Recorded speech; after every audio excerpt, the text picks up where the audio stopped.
Hello and welcome to the AP World History Podcast. This is episode 18, Globalization in the Early Modern Era. In Unit 2, we look at how the world became more connected as the major trade routes of the Silk Road, the Indian Ocean, and the Sahara Desert saw a major increase in trade. In the early modern era, trade continues to connect the world's major civilizations, and trade continues to bring in people that were formerly on the outside of major civilizations and bring these people into major trading networks. A big idea in this unit is that of globalization. When we think of globalization, we typically think the 20th century, maybe Coca-Cola and McDonald's, maybe the internet, but really it was trade in the early modern era that created really the first global economy. So by the 1700s, many Europeans were eating off Chinese porcelain dishes called fine china, were wearing clothes of cotton imported from India, drank chocolate from Mexico, tea from China, coffee from Arabia, and sweetened all these new beverages with sugar that they were getting from the Caribbean or Brazil. So the new global trade was good for lots of people. It made new products available and raised the standard of living for many people. But it didn't benefit everybody, and some people suffered terribly because of these new interactions. So I'm going to be talking about this as well in the podcast.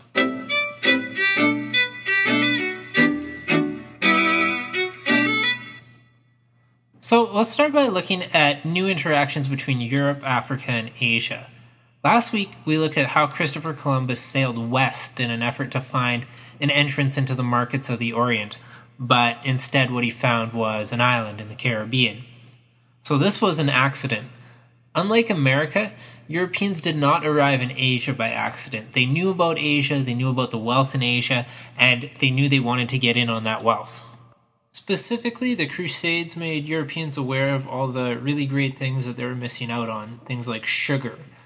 Some things Europeans had already, like silk and cotton, but they were very expensive to import these things, and basically, Europeans could see that there's a lot of wealth being generated from trade in the Indian Ocean, and there were a lot of really great things that were available in the Orient that weren't as readily available in Europe. But there was a problem. All the really great stuff from the Orient, the spices, the cotton, the silk, the precious stones, came from the Indian Ocean to the Mediterranean basin, which meant that it had to pass through the hands of Muslims before it made its way to Western Europe. So, not only did Europeans have to pay more for these to Muslim middlemen, but they didn't want to give their money to Muslims. These were people they had just fought against in the Crusades, and the last thing they wanted to do was make the Islamic world richer and more powerful. Still, the Mediterranean trade was pretty good for some Europeans. The city-state of Venice became very wealthy because they were on the Mediterranean basin, and they were really the first to get their hands on the goods from the Muslim merchants. Venice merchants would send ships to Alexandria in Egypt, where they would trade with Muslim merchants and bring the goods back to Venice. From Venice, they would funnel the goods through the rest of Europe. This made Venice rich, but it also made other European countries jealous, and they disliked relying on Italian city-states like Venice. So the main motives for exploration were economic. There's also a missionary desire to spread Christianity around the world, and this desire was growing stronger and stronger with the Ottoman Empire becoming a major world superpower. Europeans figured they needed all the allies they could get. So we know Columbus tried to get to the Orient by sailing around the world and going west. Portugal tried something different. During the 1400s, Portugal sent maritime expeditions down the west coast of Africa, and they established port cities in Africa, and they tried to gain access to African gold. But ultimately, what they were really trying to do was sail around the southern tip of Africa all the way to the Indian Ocean basin. And eventually they were successful at doing this. The Portuguese sailor Vasco da Gama sailed all the way around the southern tip of Africa, up the East African coast, and with help from a Muslim sailor, was able to make it all the way to southern India. And he did this between 1497 and 1499, so very soon after Columbus came to America. So Vasco da Gama brought Portugal into the Indian Ocean, connecting really Europe for the first time economically to East Africa, Arabia, India, Southeast Asia, and China, all the points in the Indian Ocean trade network. But just gaining access to the Indian Ocean wasn't enough. Europeans wanted all the goods, but they were poor. When I say poor, I mean they didn't have valuable goods to trade. Nothing that people from China or people from India wanted anyways. So the Portuguese had to go about trading a different way. Europeans typically couldn't compete commercially, but they could compete militarily, and Portuguese ships were better equipped for military battle than most of the cargo ships patrolling the Indian Ocean. So the Portuguese used their military power to set up trading posts, really all over the Indian Ocean network. They tried to establish a port city on all the major points of the Indian Ocean trade network: Mombasa in East Africa, Ormuz in the Persian Gulf, south of Iran, Goa in India, Malacca in Southeast Asia, and Macau in China. So Portugal starts building an empire, but this is just a commercial empire. They were not taking over vast areas of land, but they were patrolling the waters, pointing traders to their port cities, often pointing with cannons and collecting taxes. So when Portugal was building their trading empire, other European powers followed, and the first to follow were the Spanish. The Spanish expedition was led by Ferdinand Magellan, who was actually a Portuguese sailor who was working for Spain. Magellan ended up landing in the Philippines, and Spain ended up conquering the Philippines, so the country's name, the Philippines, comes from King Philip II of Spain. When the Spanish arrived in the Philippines, there was no unified state, no country called the Philippines.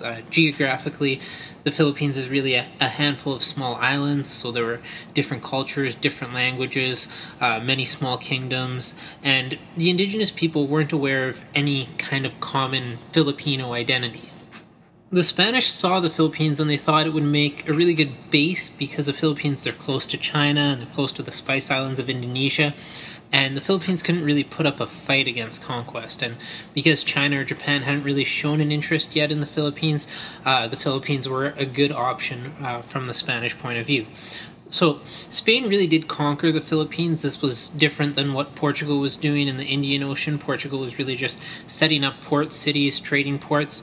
They weren't really conquering big areas of land. After Portugal and Spain, the British and the Dutch came. So they arrived in the Indian Ocean in the early 1600s. Instead of being directly tied to the government, Great Britain and the Netherlands came to the Indian Ocean in the form of corporations. So a corporation is really a group of investors who pool their money together, share risks, and share in the rewards. So these corporations received what are called charters from governments that granted the corporations legal rights. So the money for the expeditions, it came from private investors, not from the actual governments. And the big corporations we're going to look at in the Indian Ocean are the British East India Company and the Dutch East India Company. When the Dutch came to the Indian Ocean, they focused on the islands of Indonesia, and these islands were kind of like the Philippines because there's no strong unified state here. So the Dutch could pretty much do what they wanted, and what they wanted to do was make lots and lots of money off of the spice trade. So they built trading cities all along the coast of what is now Indonesia, and they also worked to control the economy of these islands. And these islands came to be known as the Spice Islands. So basically, through force, they ordered that people were only allowed to sell their spices to Dutch traders. And if they didn't, the soldiers would destroy their crops, and there are certain cases where Dutch executed farmers that wouldn't comply. So this really is a form of slavery because the farmers weren't able to go out and seek a fair price for their crops. They had to take what the Dutch would give them. This also let the Dutch set the price for the spices. So while the Dutch benefited a great deal from the spice trade, the indigenous people suffered quite a bit under Dutch occupation. In the 1600s, Great Britain was held out of the spice trade by the Dutch, so instead Great Britain focused on India. The big difference between India and Indonesia is that India had a powerful empire, the Mughals, and the Mughals were more powerful than Britain at that time. They could have easily defeated Great Britain in a war. So what Britain did was set up port cities on the coast. Some of these are major cities in India today, like Bombay, which is now Mumbai, and Calcutta. The Mughals allowed the British to be there as long as they paid taxes. For the British, one of the most valuable crops to be had in India was cotton. So the British trading ports specialized in the export of cotton, and the impact that this had in India is that a bunch of communities that specialized in the production of cotton started to pop up around the port cities. So during the early modern period, Great Britain is really just getting a foothold in India, but this will lay the foundation for later British imperial rule, which we'll look at in detail in the next unit.